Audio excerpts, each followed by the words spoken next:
So this is Reggie, our family camper van, and we have already done a demonstration of the cab bunk set up just here, and we're now going to demonstrate how to drop the kids' travelling seats down into the solid single bed, which makes up the first of the two children's berths.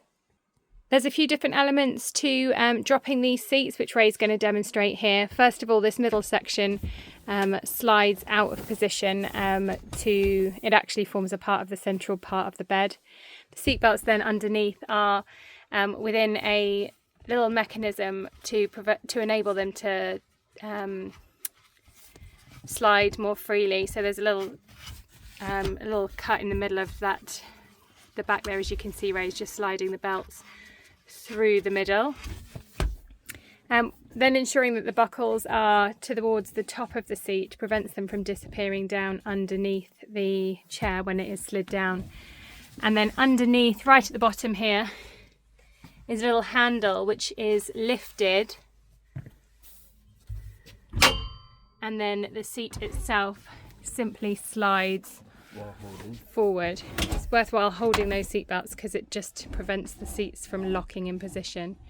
Drops down, and actually when the cab bunk is in place, it neatly pushes the cab bunk leg here hard up against the edge.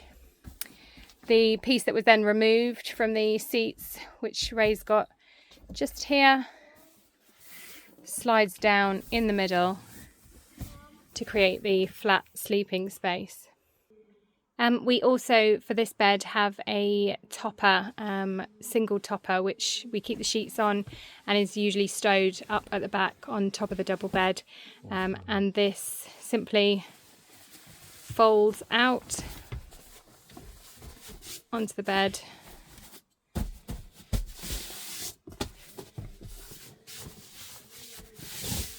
And makes the single size kids bed here. So you've got the single with the cab bunk positioned just above.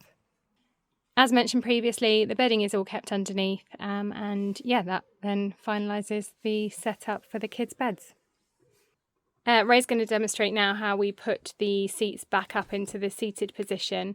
This is after we've removed the mattress from the bed and then stowed it back up at the back. So the seat belt is released from underneath the seat. The central piece just comes out and gets placed aside for a moment. Then it's as simple as lifting the seat belts to ensure that they aren't in the locked position, and then lifting, often easier at the top right of the seat, lifting with a little bit of a strength the seats into the upright position. The seatbelt bracket on the far side can occasionally get lost just underneath.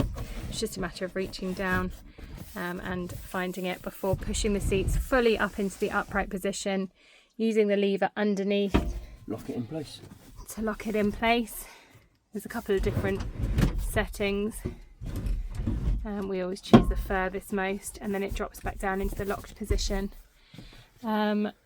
Putting the seat belts back up within the brackets, I'll zoom in a bit there so you can see exactly what they look like, and then sliding the belts within that bracket.